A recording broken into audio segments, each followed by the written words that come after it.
Hello students, how are you? I hope you are well. तो आज मेरे पास है ये बुक लर्न वेल स्मार्ट है 8th क्लास की। ठीक है, तो एक बार हम इसमें क्विक रिवीजन कर लेते हैं हर चैप्टर को थोड़ा सा ब्रीफ में। देखो, हर चैप्टर को समझाना तो बहुत मुश्किल है एक छोटी सी वीडियो में, लेकिन हाँ, इंपॉर्टेंट जो पॉइंट्स हैं वो डिस्कस कर लेते हैं हम। ठीक है, तो जो जैसे आपका जो पहला चैप्टर है पार्ट ऑफ स्पीच, इसमें जो हमारे टॉपिक हैं, तो पहला जो टॉपिक हमारा क्या दिया हुआ, नाउन का दिया है। ठीक है, तो नाउन में क्या होता है बच्चे, तो जैसे ये एक्सरसाइज है ना, आई थिंक ये सफिशिएंट है पूरा कॉन्सेप्ट समझने के लिए।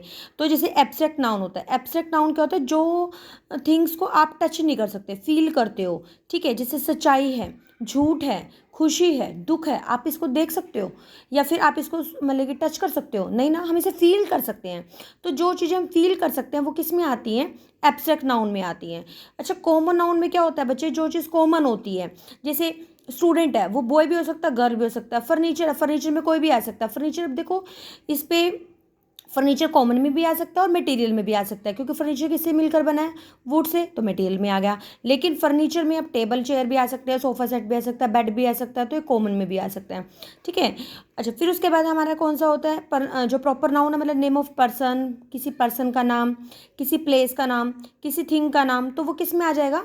प्रॉपर नाउन में आ जाएगा। ठीक है, तो ये एक मतलब ब्रीफ में हो गया आपको कि प्रॉपर नाउन आपको पता चल गया, कॉमन नाउन आपको पता चल गया, एब्स्ट्रैक्ट नाउन पता चल गया। कलेक्टिव नाउन का मतलब क्या होता है, जैसे बंच ऑफ ग्रेप्स है ना, तो वो कलेक्टिव हो गया आपका। जैसे आर्मी वर्ड है, आर्मी में अब एक पर्सन से तो आर्मी नहीं बनेगी ना, बहुत सारे पर्सन हो गए, तो उसमें क्या हो जाएगा, वो आपका आर्मी वर्ड क्या हो जाएगा? कलेक्टिव हो जाएगा। क्लास है, क्लास में एक बच्चे से तो नहीं बनेगी क्लास, काफ़ी सारे बच्चे चाहिए, तो वो क्लास भी क्या होगा? कलेक्टिव नाउन होगा।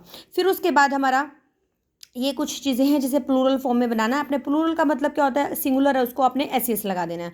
फिर उसके बाद ये वाली जो एक्सरसाइज है, इसमें क्या होता है, कुछ रूल्स होते हैं, लाइक जैसे हेयर हमेशा हेयर ही होता है, हेयर्स नहीं होता। फिजिक्स हमेशा सिंगुलर होता है, फर्नीचर हमेशा सिंगुलर होता है। तो एडवाइजेस क्या है, जो हमेशा एडवाइस ही होता है, फर्नीचर्स का फर्नीचर ही होता है। ठीक है, फिजिक्स हमेशा सिंगुलर होता है। फिर उसके बाद हमारा वोक के साथ ए वोक ही आता है। हेयर हमेशा सिंगुलर होता है, फीलिंग नहीं होता, फीलिंग्स होता है, भावना नहीं होती, भावनाएं होती हैं हमारी। ठीक है, तो ये सारी चीज़ें आपको ध्यान में रखनी है। फिर हमारा नेक्स्ट चैप्टर क्या आ जाता है, प्रोनाउन का आ जाता है। बच्चे, प्रोनाउन में आपने क्या ध्यान में रखना है कि जैसे एक एग्जांपल ले लेते हैं, Anu is going with her friends to the pictures. अब यहाँ पे ना फिलअप है, फिलअप के बाद अगर कोई वर्ड है ना, तो आपका ये हर और हर्स में से हर ही आएगा। अगर ये फिलअप लास्ट में होता ना, तो सिंपल सी picture, hers, ours, yours, theirs, वो लास्ट में आते हैं। बीच में हमेशा हर, हिज, ये सेंटर में आते हैं। या फिर यहाँ पे मी भी होता। अब शुरू में हमेशा माई होता है, माई है जो हमारे ऑब्जेक्टिव प्रोनाउन होता है ना, लाइक जैसे माई हो गया, यू हो गया, यूअर हो गया, ये स्टार्टिंग में आते हैं हमेशा। माइन कभी स्टार्टिंग में नहीं आता, माइन हमेशा लास्ट में आता है। ठीक है, लास्ट से पहले this is mine, this book is mine, हाँ लास्ट में आता है। जैसे हम बोलते हैं ना, ये बुक मेरी है, दिस बुक इज़ माइन, और एक दिस इज़ माई बुक, दोनों में डिफरेंस है। तो ये ध्यान रखना है। लास्ट में मैंने अभी आपको बोला ना, हर या हर्स में से, तो हर्स हमेशा लास्ट में आता है और हर हमेशा बीच में आता है। ये बात अब मेरी ध्यान रखना, हर हमेशा बीच में आता है, हर या हिज होगा। और अगर आपका लास्ट में अगर हर्स है, यूअर्स की बात आ रही है, आर्स की बात आ रही है, तो हमेशा वो लास्ट में होता है, हमेशा। यूअर से देखो लास्ट में है, आर से देखो लास्ट में है ना, लास्ट में।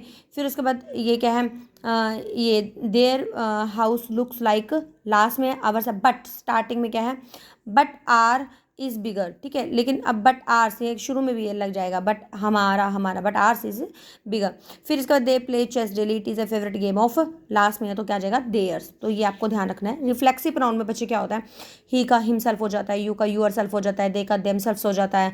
ठीक है, तो ये सब आपको ध्यान में रखना है। लास्ट में जैसे मैं ये काम खुद कर लूँगी, I will do it my self, वो खुद कर लेंगे, they will do them self, ऐसे। तो जो काम खुद करते हैं ना, अगर आई है तो माई सेल्फ हो जाएगा, यू है तो यूअर सेल्फ हो जाएगा, आप लिखते रहें साथ के साथ। दे है तो देम सेल्फ हो जाएगा, और वी है तो आर सेल्फ हो जाएगा। अब देखो, थोड़ा सा आपको लगेगा कि मैडम बहुत स्पीड में पढ़ा रहे हैं। अब देखो, थोड़ी इतने सारे चैप्टर कम वीडियो बना रहे हो, तो स्पीड तो नेचुरल सी बात है बढ़ेगी। तो आप क्या करो, उसे वीडियो को रोक कर आप अपने साथ एक नोटबुक रखें, वहाँ पे आप साथ के साथ मेन पॉइंट्स लिख सकते हैं। फिर उसका क्या है, हमारा रिलेटिव जो प्रोनाउन है, ये भी बहुत इंपॉर्टेंट है। अब इसमें आपको ये पता होना चाहिए, जैसे थोड़ा सा ना इसमें मतलब कि सेंस देखनी होती है, कुछ ये नहीं होता कि वट यहीं पर लगता है, सेंस के अकॉर्डिंग होता है। जैसे listen to what your teacher से, आप सुनो जो, यहाँ पे वट वैसे तो क्या होता है, लेकिन यहाँ पे वट का मतलब क्या आ जाएगा, जो आ जाएगा। Listen to what your teacher से, यू विल गेट वट या दैट यू वॉन्ट, तुम्हें वही मिलेगा जो तुम्हें चाहते हो, है ना। Who shall I give this letter to, मुझे लेटर किसको देना है, किसके लिए, यहाँ पे वैसे हु कौन होता है, यहाँ पे किसके लिए, यहाँ पे हु है। फिर कौन सी गर्ल अच्छा गा सकता है, तो विच आ जाएगा यहाँ पे। टू हुम, तो कि किसको करना है एड्रेस, तो यहाँ पे हुम आ जाएगा। He is the boy whose bike has been stolen, ये वो बच्चा है जिसकी, ही इज़, हुज क्या होता है, जिसका होता है, हुज जिसका, ठीक है, वो बच्चा है जिसकी बाइक गुम हो गई है, हुज, ठीक है, तो ये थोड़ा ध्यान रखना है। फिर उसके बाद हमारा नेक्स्ट हमारा क्या आ जाता है, हमारे इसमें जो ये डिटर्मिनर्स हैं वैसे तो दुनिया भर के हैं, लेकिन जो कुछ मेन हम वो कर लेते हैं, जैसे लाइक सम है। सम हमेशा क्या है कि हमेशा पॉजिटिव सेंटेंस में लगेगा। आपको सेंटेंस में अगर पॉजिटिव मतलब क्या होता है, नोट नहीं है तो सिंपल सम लगेगा। अगर आपको नोट दिख रहा है तो आपने क्या लगाना है, एनी लगाना है। सम का मतलब कुछ होता है, एनी का मतलब क्या होता है, कोई होता है। ओके, फिर उसके बाद हमारी बात क्या आ जाती है, ईच है, आइदर है, एवरी है, ये हमेशा सिंगुलर में लगते हैं, ये ध्यान रखना है।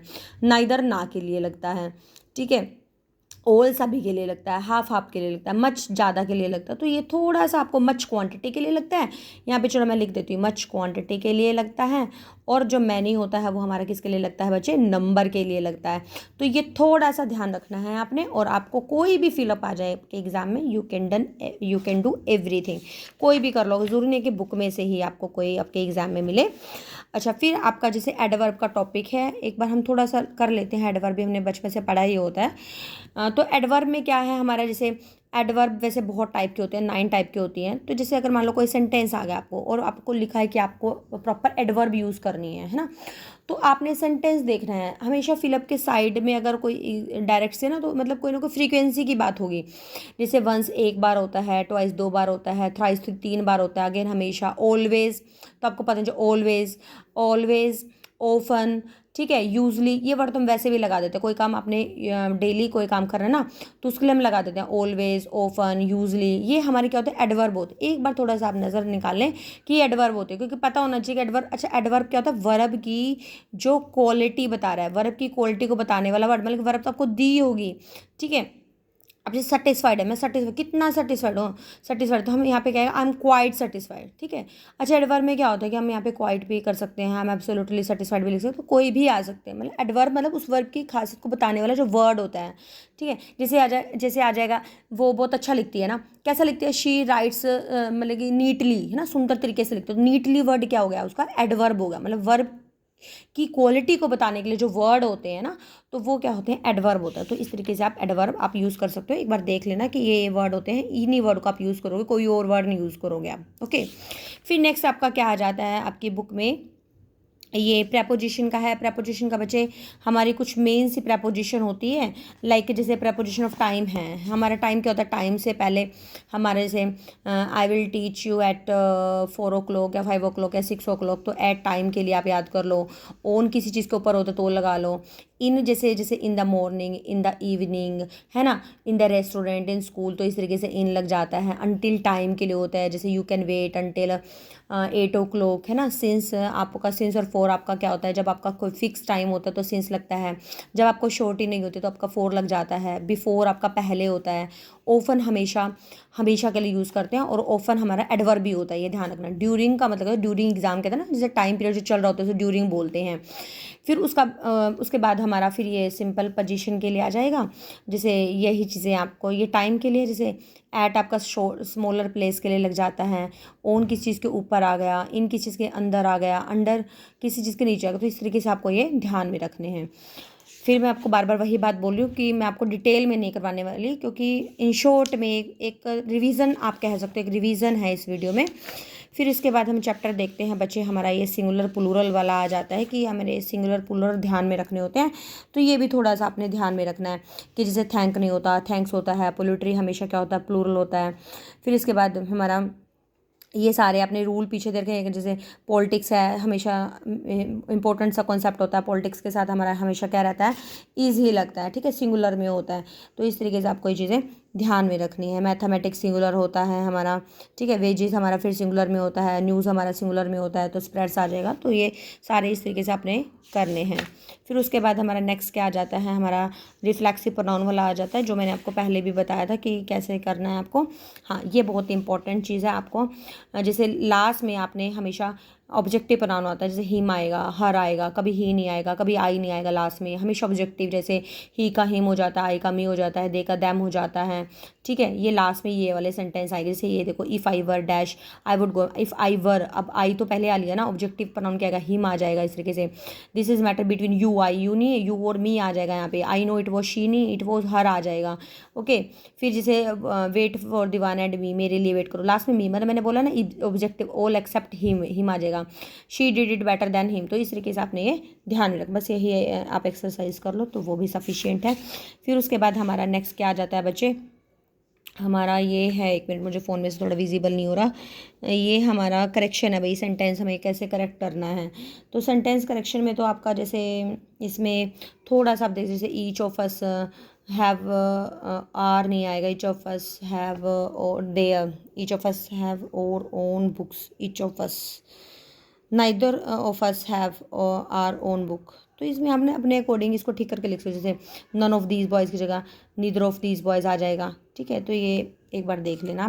फिर उसके बाद क्या है, हमारा एडजेक्टिव आ जाता है बच्चे। एडजेक्टिव में ये थोड़ा सा है हमारा इम्पोर्टेंट चीज़ें हैं, एडजेक्टिव तो हमारा वैसे भी इम्पोर्टेंट ही रहता है।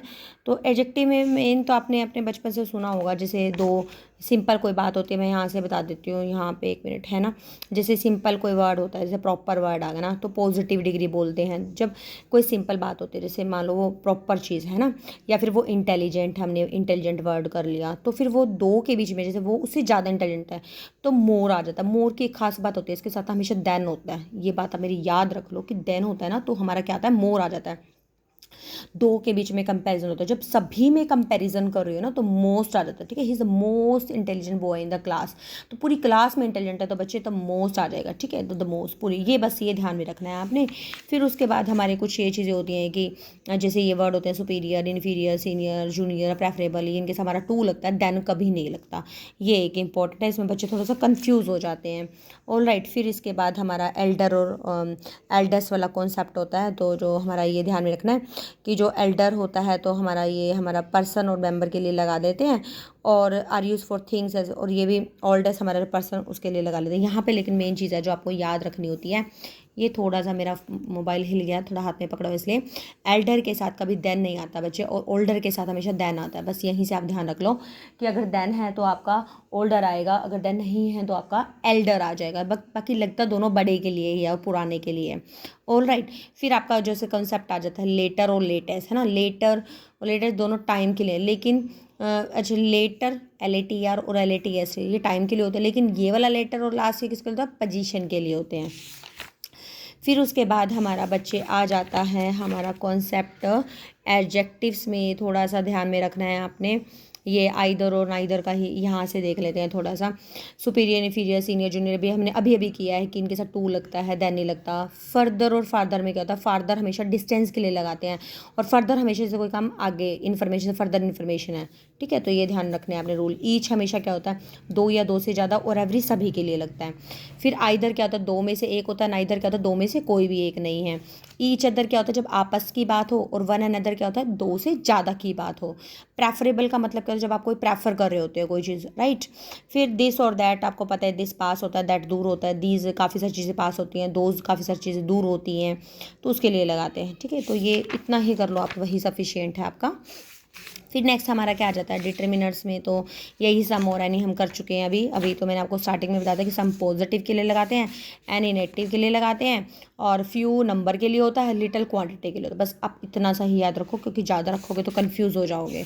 फिर उसके बाद हमारा क्या आ जाता है भैया, नेक्स्ट हमारा इसमें मेरे ख्याल से ऑलमोस्ट मैंने आपको ये स्टार्टिंग का तो बता दिया। अब हमारा मेन जो टॉपिक था इस सेमेस्टर का हमारा यही थे ना, नाउन हो गया, प्रनाउन हो गया, एडजेक्टिव, एडवर्ब भी जो मैंने एडवांस में आपको बता दिया कि ये ना रहेगी इस चैप्टर में, हमारा कुछ रह गया। फिर उसके बाद हमारा क्या आता है, प्रेपोजिशन का भी हमने डिस्कस कर लिया। फिर जो हमारा वॉइस और उसका टॉपिक रहता है टेंस का, मैं उसके लिए एक सेपरेट वीडियो बनाती हूँ, ठीक है। तो मिलते हैं एक नई वीडियो में एक नए कॉन्सेप्ट के साथ। Till then be happy, keep studying, bye bye.